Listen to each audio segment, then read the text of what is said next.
শুভেচ্ছা। বাঙালিয়ানার সায়ানের সংবাদে স্বাগত। শুরুতেই শুনে নিচ্ছি সংবাদ শিরোনাম। দিল্লি হামলায় জড়িতদের ধরতে রাতভর পুলিশি অভিযান, ৯ সন্দেহভাজন শনাক্ত, কঠোর হুঁশিয়ারি মোদির। প্রথমবারের মতো নির্বাচনে ব্যবহার করা যাবে না পোস্টার, মাইক ব্যবহারের নির্দেশনা রয়েছে নতুন নির্বাচনী আচরণবিধিতে। আওয়ামী লীগ ১৪ দল বা জাতীয় পার্টি ছাড়া নির্বাচনে যাবেন না কাদের সিদ্দিকী। ২০ নভেম্বর জানা যাবে দেশে তত্ত্বাবধায়ক সরকার ফিরবে কিনা। ব্যাঙের ছাতার মেতো স্বীকৃতি পাচ্ছে নতুন মাদ্রাসা, শর্ত পূরণ করতে না পারলেও দেওয়া হচ্ছে এমপিও ভুক্তির অনুমোদন। এবারে অন্যান্য সংবাদের সঙ্গে বিস্তারিত।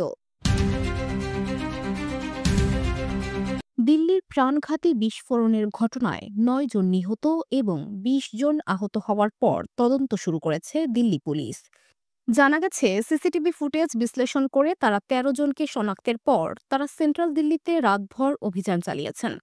দিল্লিতে অবস্থানরত বাঙালিয়ানার বিশেষ প্রতিনিধিকে পুলিশের উচ্চ পর্যায়ের কর্মকর্তারা জানিয়েছেন, দক্ষিণ পূর্ব দিল্লির বদরপুর সীমান্ত থেকে শুরু করে লালকিলার কাছের সোনাহেরি মসজিদের পার্কিং লট পর্যন্ত বিভিন্ন এলাকার সিসিটিভি ফুটেজ বিশ্লেষণ করে দেখা হয়েছে। এছাড়াও বিশ্লেষণ করা হয়েছে আউটার রোড থেকে কাশ্মীর গেট পর্যন্ত। এভাবে ১৩ জন সন্দেহভাজনকে শনাক্ত করা গিয়েছে। বাঙালিয়ানার বিশেষ প্রতিনিধি জানান, সোমবার সারারাত দিল্লি পুলিশ কর্মকর্তাদের দরিয়াগঞ্জ, পাহাড়গঞ্জ সহ বিভিন্ন এলাকায় তল্লাশি চালাতে দেখা গেছে। বর্তমানে দিল্লির অবস্থা বেশ থমথমে। বিশেষ করে সেন্ট্রাল দিল্লি এলাকায় চলাচলরত গাড়িগুলোকে থামিয়ে পরীক্ষা করা হচ্ছে।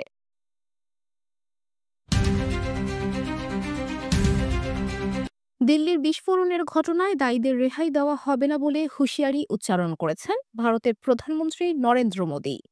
তিনি দুদিনের পূর্ব নির্ধারিত সফরে ১১ নভেম্বর ভুটানে পৌঁছেছেন। সেখানে থিম্পুতে আয়োজিত এক অনুষ্ঠানে ভাষণ দেওয়ার সময় এই হুঁশিয়ারি বার্তা দিয়েছেন। মোদী বলেছেন, গতকাল গোটা রাত আমি ঘটনার তদন্তের সঙ্গে যুক্ত সব এজেন্সি, সমস্ত গুরুত্বপূর্ণ ব্যক্তিদের সঙ্গে যোগাযোগ রেখেছিলাম। তাদের সঙ্গে আলাপ আলোচনা করছিলাম। এই ষড়যন্ত্রের শিকড় পর্যন্ত যাব আমরা। ষড়যন্ত্রকারীদের রেহাই দেওয়া হবে না। এর জন্য সমস্ত দায়ী ব্যক্তিদের বিচার হবে।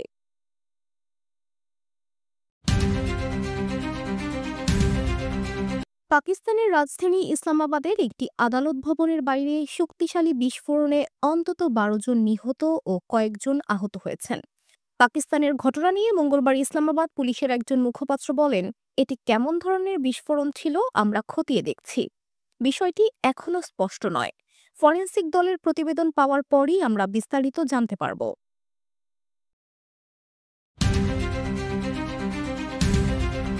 আসন্ন ত্রয়োদশ জাতীয় সংসদ নির্বাচনে ভোটের প্রচারণায় প্রথমবারের মতো পোস্টার ব্যবহার পুরোপুরি নিষিদ্ধ করা হয়েছে।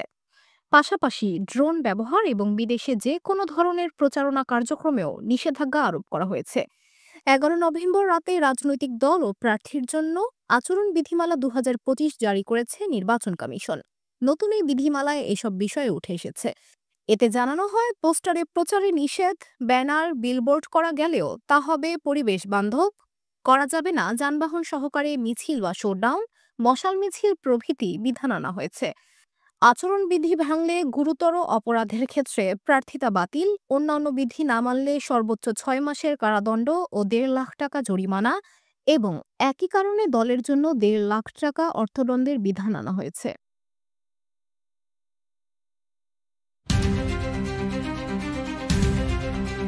রাজধানীর যাত্রাবাড়িতে ২টি এবং উত্তরায় একটি বাসে আগুন লাগার ঘটনা ঘটেছে বলে জানিয়েছে ফায়ার সার্ভিস। ১০ নভেম্বর সোমবার গভীর রাতে এসব আগুনের ঘটনা ঘটে। এছাড়া রাতে বসুন্ধরা আবাসিক এলাকায় পরিত্যক্ত একটি প্রাইভেট কারে আগুন লেগেছে।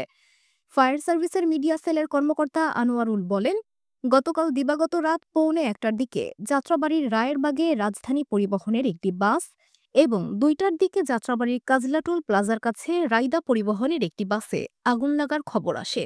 যে ৩টি বাসে আগুন লাগার খবর পাওয়া গেছে সেগুলোয় কোনো যাত্রী ছিল না। বাসগুলো পার্ক করা ছিল। এদিকে ময়মনসিংহের ফুলবাড়িয়ায় দাঁড়িয়ে থাকা একটি বাসে দুর্বৃত্তরা আগুন দিয়েছে। এতে গাড়ির ভিতরে ঘুমন্ত অবস্থায় এক ব্যক্তি পুড়ে মারা গেছেন। সোমবার দিবাগত রাত ৩:১৫টার দিকে ঘটনাটি ঘটেছে। পুলিশ জানায়, উপজেলার বালুকজান এলাকায় একটি ফিলিং স্টেশনের সামনে আলম এশিয়া পরিবহনের একটি বাস দাঁড়িয়েছিল। বাসের ভেতরে ঘুমিয়েছিলেন বালুকজান গ্রামের বাসিন্দা জুলহাস মিয়া।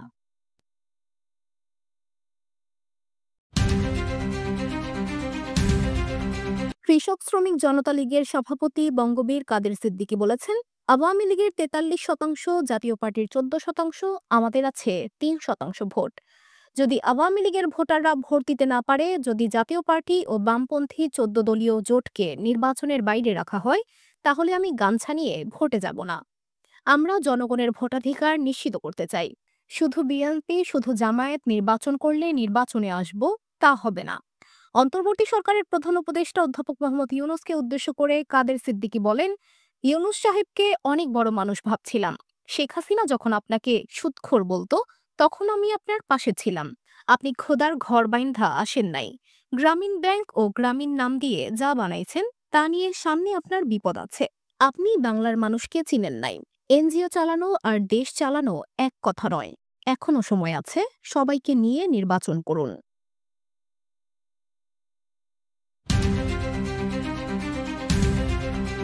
মানবতাবিরোধী অপরাধের অভিযোগে সাবেক প্রধানমন্ত্রী শেখ হাসিনা সহ ৩ জনের বিরুদ্ধে আন্তর্জাতিক অপরাধ ট্রাইব্যুনালের রায় ঘোষণার তারিখ নির্ধারণ হতে পারে আগামী বৃহস্পতিবার ১৩ নভেম্বর।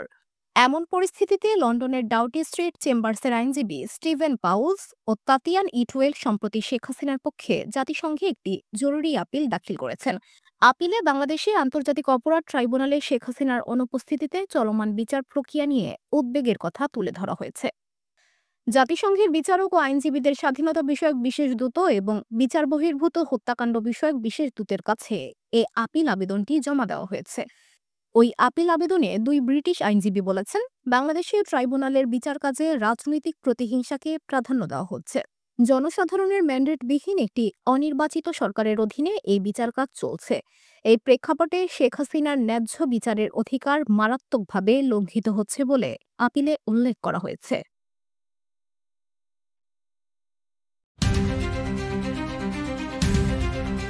মাওলানা আবুল কালাম আজাদ, তার প্রকৃত নাম আবুল কালাম গোলাম মহিউদ্দিন, তবে মাওলানা আজাদ নামেই তিনি বেশি পরিচিত। স্বাধীন ভারতের প্রথম শিক্ষামন্ত্রী তিনি। আমৃত্যু ছিলেন এই দায়িত্বে। মাওলানা আজাদের হাতে ভিত গড়ে উঠেছে ভারতের আধুনিক শিক্ষা ব্যবস্থার। মাওলানা আজাদের জন্ম সৌদি আরবের মক্কা নগরীতে ১৮৮৮ সালের ১১ নভেম্বর। জওহরলাল নেহরুর মন্ত্রিসভায় ১৯৪৭ থেকে ১৯৫৮ সাল পর্যন্ত আমৃত্যু শিক্ষামন্ত্রীর দায়িত্ব পালন করেন এই বিপ্লবী ও স্বাধীনতা সংগ্রামী। তার প্রতি সম্মান জানিয়ে ১১ নভেম্বর ভারতে শিক্ষা দিবস হিসেবে পালন করা হয়। মাওলানা আজাদকে একজন ধর্মীয় পণ্ডিত হওয়ার জন্য গড়ে তোলা হয়েছিল। তিনি পবিত্র কোরআনের ব্যাখ্যামূলক অনেক লেখা লিখেছেন। তিনি একজন দক্ষ বিতার্কিক ছিলেন। মাওলানা আজাদ বহু ভাষায় দক্ষতা অর্জন করেন। এর মধ্যে রয়েছে আরবি, ফার্সি, হিন্দি, উর্দু ও বাংলা। মাওলানা আজাদ একাধারে পণ্ডিত, লেখক ও বাগ্মী ছিলেন। জামাল উদ্দিন আফগানির প্যান ইসলামিক চেতনা আর স্যার সৈয়দ আহমেদ খানের চিন্তাভাবনার প্রতি আগ্রহ ছিল মাওলানা আজাদের। প্যান ইসলামিক চেতনায় উদ্বুদ্ধ হয়ে তিনি আফগানিস্তান, ইরাক, মিশর, সিরিয়া ও তুরস্ক সফর করেন। এসব দেশের বিপ্লবী ও সমসাময়িক রাজনীতিকদের সঙ্গে সাক্ষাৎ করেন। এসব যোগাযোগ এবং অভিজ্ঞতা তাকে একজন জাতীয়তাবাদী বিপ্লবীতে রূপান্তরিত করেছিল। তরুণ বয়সেই কলকাতা থেকে আল হিলাল নামের একটি উর্দু পত্রিকা প্রকাশ করেন মাওলানা আজাদ। ব্রিটিশ সরকার পত্রিকাটি নিষিদ্ধ করে দেয়। অসাম্প্রদায়িক ও অন্তর্ভুক্তিমূলক চিন্তাভাবনায় প্রভাবিত হয়ে কংগ্রেসে যোগ দেন মাওলানা আজাদ।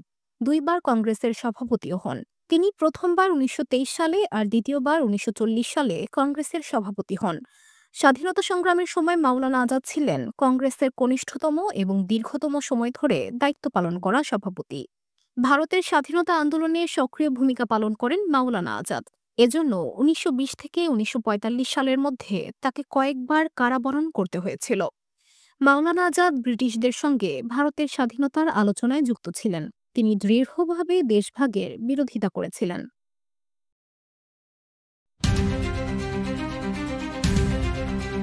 সংবিধানের যে সংশোধনীর মাধ্যমে নির্বাচনকালীন তত্ত্বাবধায়ক ব্যবস্থা প্রবর্তন করা হয়েছিল, সেই ত্রয়োদশ সংশোধনী বাতিলের রায়ের বিরুদ্ধে আপিলের রায় জানা যাবে ২০ নভেম্বর। প্রধান বিচারপতি সৈয়দ রেফাত আহমেদের নেতৃত্বে ৭ বিচারকের পূর্ণাঙ্গ আপিল বেঞ্চ মঙ্গলবার রায়ের জন্য এ তারিখ ধার্য করে দিয়েছে। পঞ্চদশ সংশোধনী আইনের কিছু অংশ বাতিল করে হাইকোর্টের দেওয়া এক রায়ের ফলে ইতোমধ্যে তত্ত্বাবধায়ক সরকার ব্যবস্থার ফেরার পথ তৈরি হয়েছে। এখন ত্রয়োদশ সংশোধনীর এ মামলায় সর্বোচ্চ আদালতের রায়ে স্পষ্ট হবে তত্ত্বাবধায়ক সরকার ব্যবস্থা ফিরবে কিনা এবং ফিরলে কবে কিভাবে তা চালু হবে।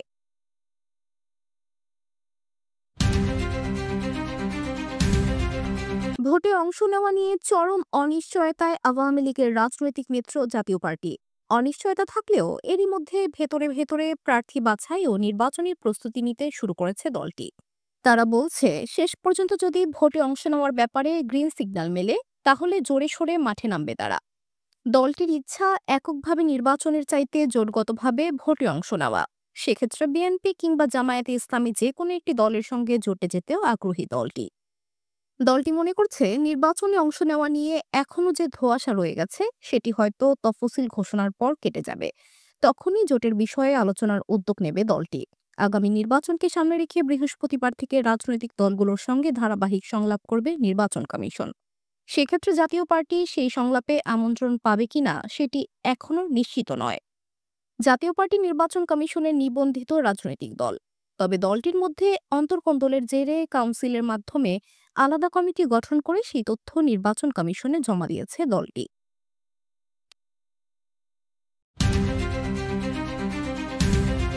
অন্তর্বর্তী সরকারের সময়ে দেশ জুড়ে বেসরকারি মাদ্রাসা স্থাপন, পাঠদান অনুমোদন এবং একাডেমিক স্বীকৃতি বাড়ছে।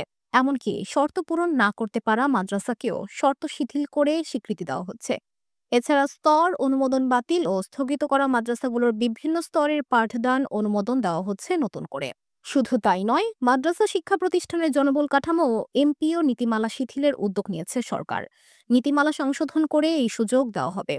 সংশ্লিষ্ট সূত্রে জানা গেছে, সম্প্রতি বেসরকারি মাদ্রাসা স্থাপন, পাঠদান ও একাডেমিক স্বীকৃতি প্রদান নীতিমালা ২০২৫ জারির পর এই সুযোগ পাচ্ছে মাদ্রাসাগুলো। ফলে যেসব মাদ্রাসা আগে অনুমোদন পায়নি তারা এখন অনুমোদন পাচ্ছে এবং ভাড়া বাড়িতে পরিচালিত মাদ্রাসাও অনুমোদন পাবে। শিক্ষা মন্ত্রণালয় সূত্রে জানা গেছে, যেসব মাদ্রাসা শর্ত পূরণ করতে না পারায় আগে অনুমোদন পায়নি সেসব মাদ্রাসার জন্য নতুন করে আদেশ জারি করা হচ্ছে। বিগত সরকারের সময় ২০২৩ ও ২০২৪ সালের আটকে যাওয়া আদেশগুলো এখন জারি করা হচ্ছে নতুন করে। বঙ্গবন্ধুর শতবর্ষের ছবি সংবলিত প্যাডে আদেশগুলো জারি করা হয়।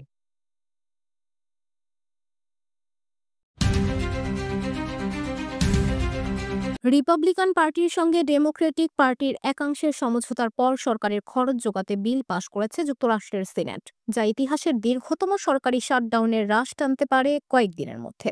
বিবিসি লিখেছে, সোমবার রাতে ৬০ থেকে ৪০ ভোটে বিলটি পাশ হয়। বিলটি অনুমোদনে দলের বিরোধিতা ভেঙে আসা ৮ ডেমোক্রেটদের সঙ্গে যুক্ত হন প্রায় সব রিপাবলিকান। এই বিল জানুয়ারির শেষ পর্যন্ত সরকারের অর্থায়ন নিশ্চিত করবে। এখন প্রতিনিধি পরিষদে বিলটি পাশ হলে তা আইনে রূপান্তর করতে প্রেসিডেন্ট ডোনাল্ড ট্রাম্প সই করতে পারবেন। ট্রাম্প সোমবারই ইঙ্গিত দিয়েছেন যে তিনি সই করতে প্রস্তুত। ফেডারেল কর্মীদের কাছে ফিরিয়ে আনা ও প্রয়োজনীয় সেবা পুনরায় চালু করার প্রশ্নে রিপাবলিকানদের সঙ্গে আলোচনায় বসে রোববার সমঝোতায় পৌঁছান ৮ জন ডেমোক্র্যাট। রিপাবলিকান পার্টির কেবল একজন সিনেটর কেন্টাকির র্যান্ড পল সংখ্যাগরিষ্ঠ ডেমোক্র্যাটদের সঙ্গে বিলটির বিপক্ষে ভোট দেন। বাঙালিয়ানা সায়ানের সংবাদ শেষ হলো। ধন্যবাদ।